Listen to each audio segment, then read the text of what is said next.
Hey, hi, good evening. Thank you so much for joining this session. So, this is part of a series which we are doing. I'll quickly walk you through a couple of things, not taking more than not taking more than a minute. Let me do a real quick. So, this is part of .NET Learners House sessions. We restarted, we did a lot, but there was a break for 6 to 8 months, and I'm restarting from this July. So this is session 5 in the Python series. There's 18 levels. This is only the first level. There's long way to go.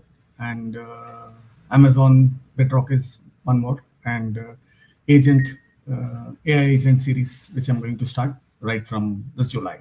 So a lot of things in parallel. So this is my GitHub, Vishy Pylor. So just make a note, and all the code for today's session is there in this Python Fundamentals in Practice series, and you can see this has got the complete details, like what levels we are discussing and how we are progressing and what levels we have completed, what sessions, and even the playlist has been given here. It will directly take you to the playlist. And inside this source, if you go, you will see in appropriate level 1, and this is session 5. Okay. And the documentation or whatever we are discussing today, it will be under this. If you see the SY, so this is what we're going to do. So let's start. So what I planned is to do a 30 minutes or less than 30 minutes kind of series, so that if anyone starts, it will be easy for them to complete that. So the previous recording is there, just go through it, and let's start today's session. So today's session is S5, and let's come back to this and we'll see. Some of the things I have enhanced. Please go back to the source code and see the session 1 to session 4. And the learning objectives is understand the PEP8, the style rule for writing clean code, and revisit some of the scalar concept and uh, one keyword, del keyword, and type conversion edge cases, and build a simple CLI. It's not a big one, but at least our first step towards building a project, a single run project.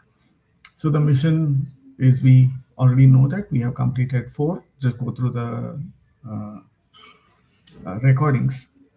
The playlist is there. Just go through it. And today is session 5. Okay, what do we do? We will understand, not all, at least to a decent extent. The PEP8 is a style guide. Let's spend a minute on this. The PEP8, Python PEP8. Okay, so that's the guidelines. So if you come and look at this, the official guide, so that's the style guide.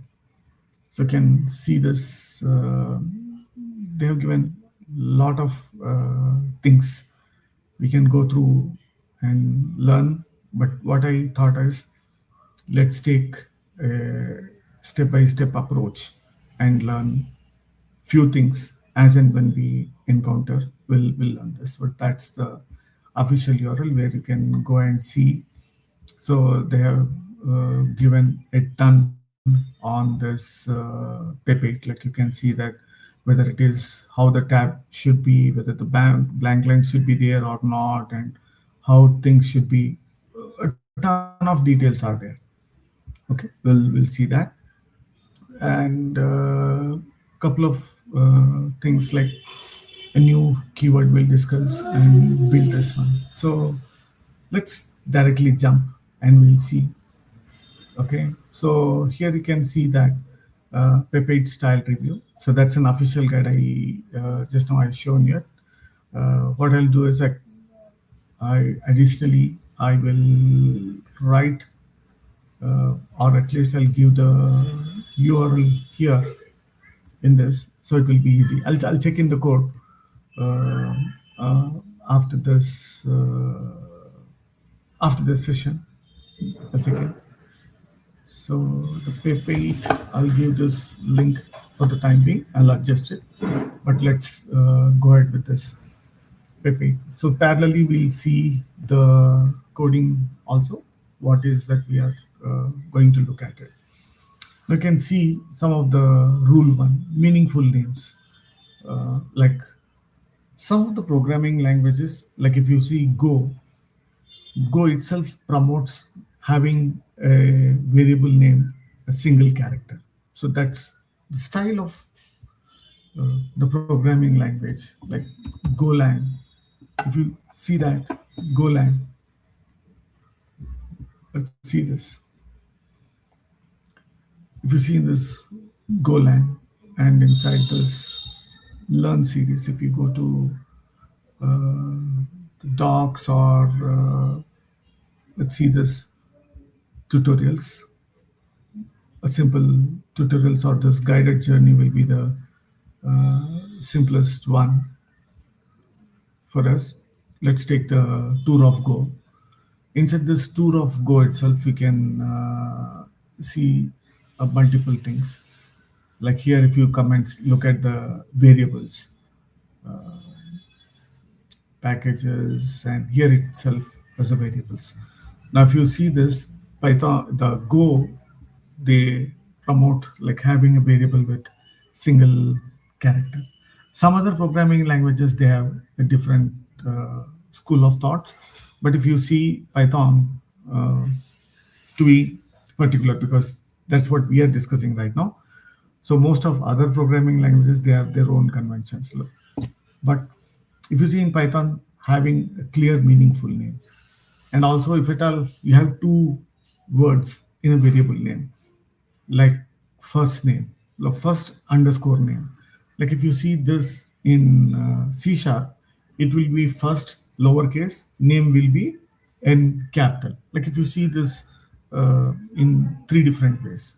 Like if you see in Go, we can have like this, like first name, Sam. Okay, so if it is in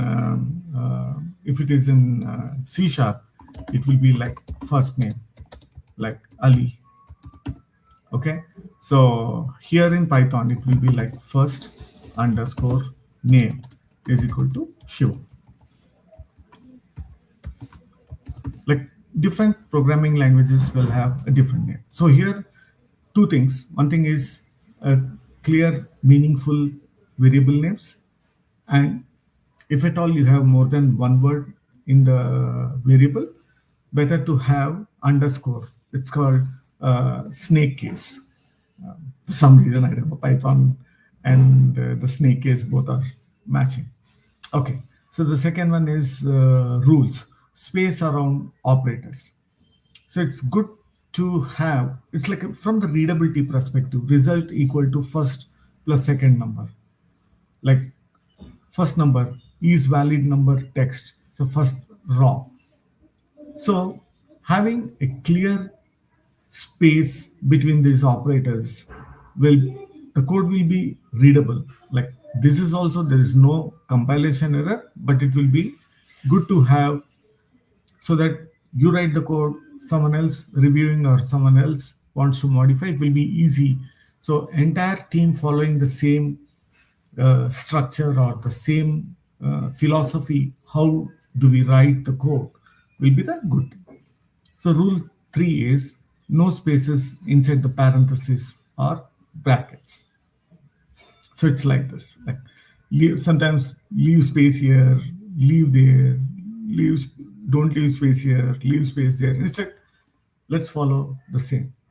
So rule 3.b. So clear indentation.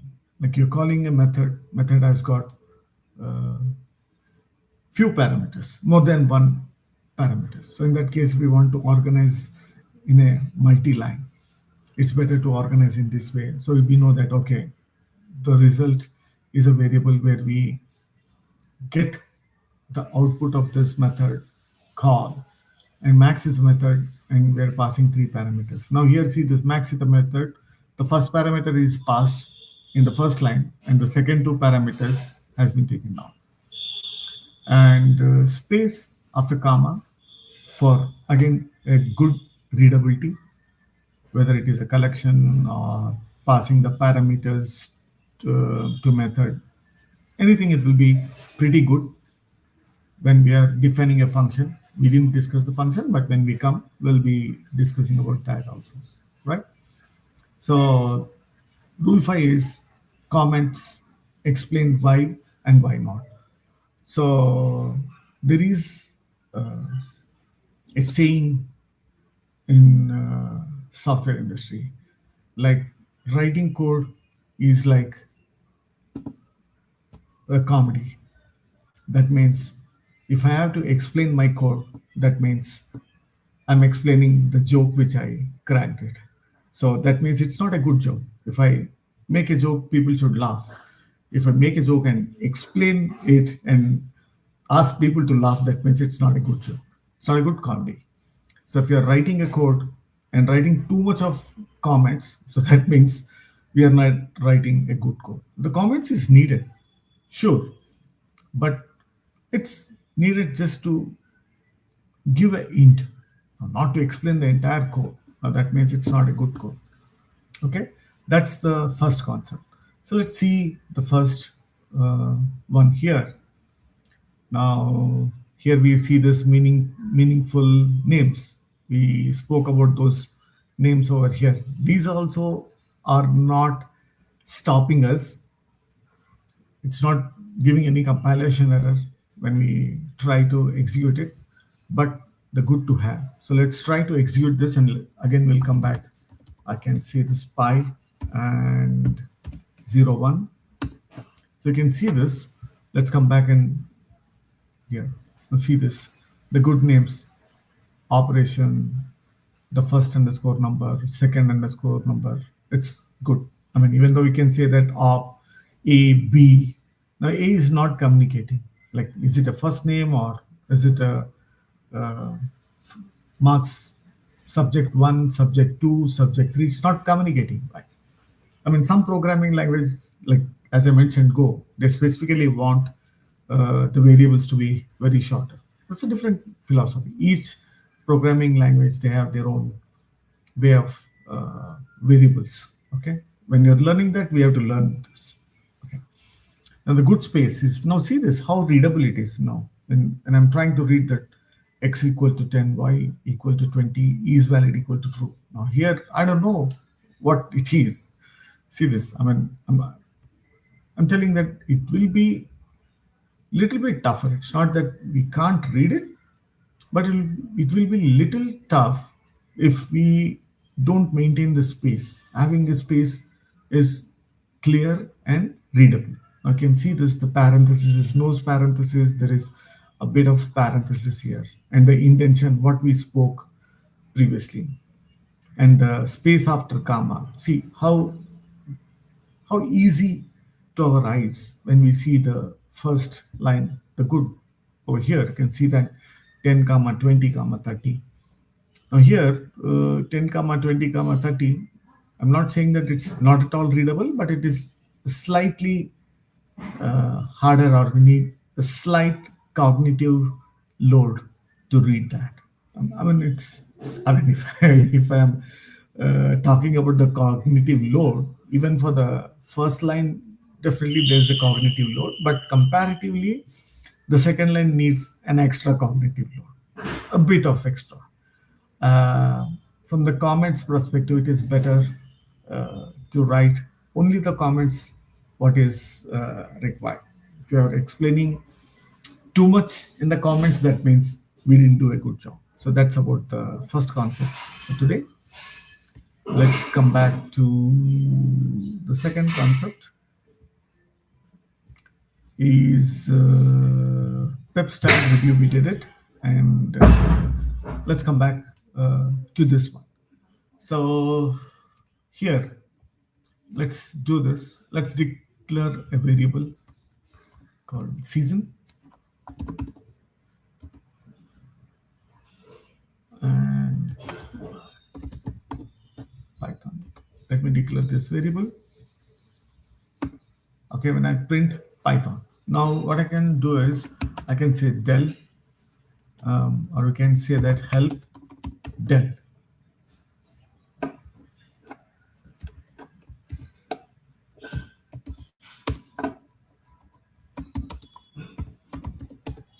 Wow. Help. Sorry. I can say del. Now this gives me an information. Del is a statement. The deletion is recursively defined. So that means if you want to delete something, you can use this del statement, right? So let me come back out of this. Quit. Okay. So, again, I need to go back to that. So we declared these variables. Now, anytime I can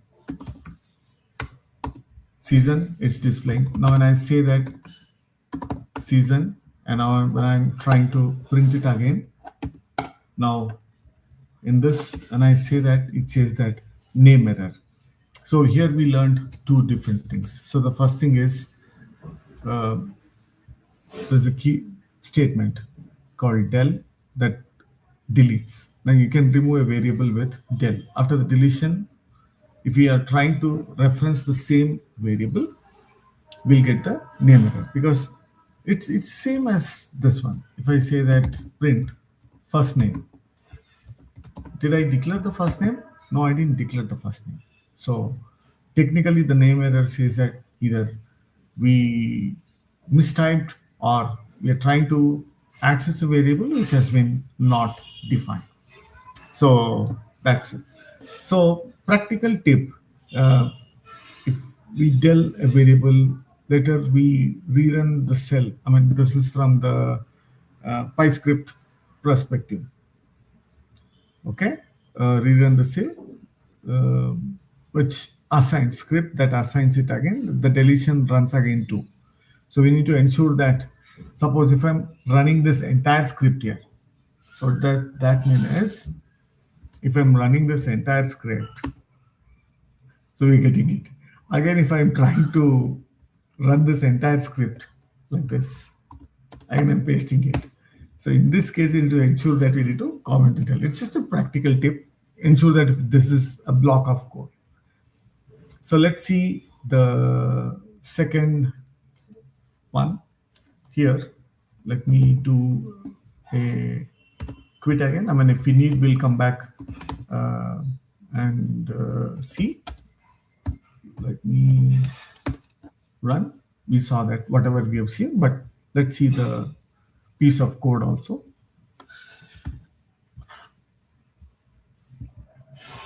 So here you can see that. So next, some extra space.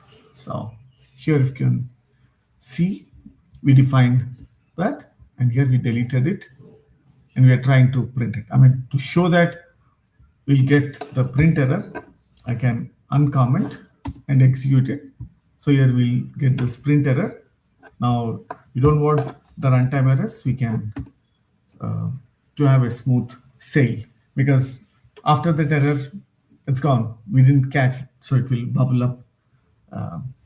So just to demonstrate, uncomment it if you want to see an error, or else comment it so to have a smooth flow till the end of the program. And here, bool arithmetic. This is very important concept. Let's look at it and then we'll come back over here. So we saw this, we saw the del. Now we will see this bool. So again, let's come back here. So what I'll do is I'll just duplicate the tab here, and this time let's change the tab color to this blue, and let me come back to this one, and I'll say cd and here I use this Python. So it will be easy for us to do some scripting. Now if I say that true, and if I say it's 1, so the true or false in Python is a little bit tricky. We need to understand very carefully. So what is true? So anything, like if you say that any non-zero value, like if you say this bool of 0 is false. Now at the same time, if I say that bool of -1, it is true. So anything other than 0 is true. So that's about this one. And at the same time, if you see that bool of, so this and bool of, so none, something which doesn't exist, or an empty string is false. Anything other than that, now this is true because it's not a null string. Now if you see that null string is false, but one or two spaces here, I gave 2 space. Anything other than null string is true. So you should be a little bit careful about this. So similarly, if you want to execute this particular statement, now you'll understand the tricky part. It's not tricky, but it's the way it is designed. Like see this, when I say true means 1, here we saw that. 0 is false. Anything other than 0. I mean, technically, if you say that bool of 1 is what? It is true. So when I say that true, that means technically it is 1 into 7. Like what is false? Here you can see this bool of 0 is false. So when you try to multiply false into some number, that means technically you're trying to multiply 0 with any number. When you say false means either it is none or null string, or it could be 0. I'll have a glass of water.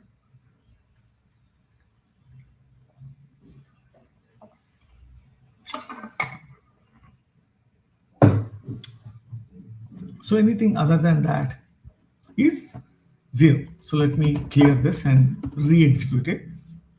Now here if you see that true into 7 is 0, 1 plus 1 into 7.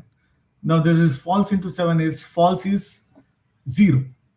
So it's technically 0. Now here see this true plus true equal to 2 because it considers non-zero value. Technically it is 1. So you can see that instant true comma int. Now you can see this piece in the code. This one, yeah, arithmetic bool over here. Now you can see this an instance variable. Okay, instance and object, class are tuple.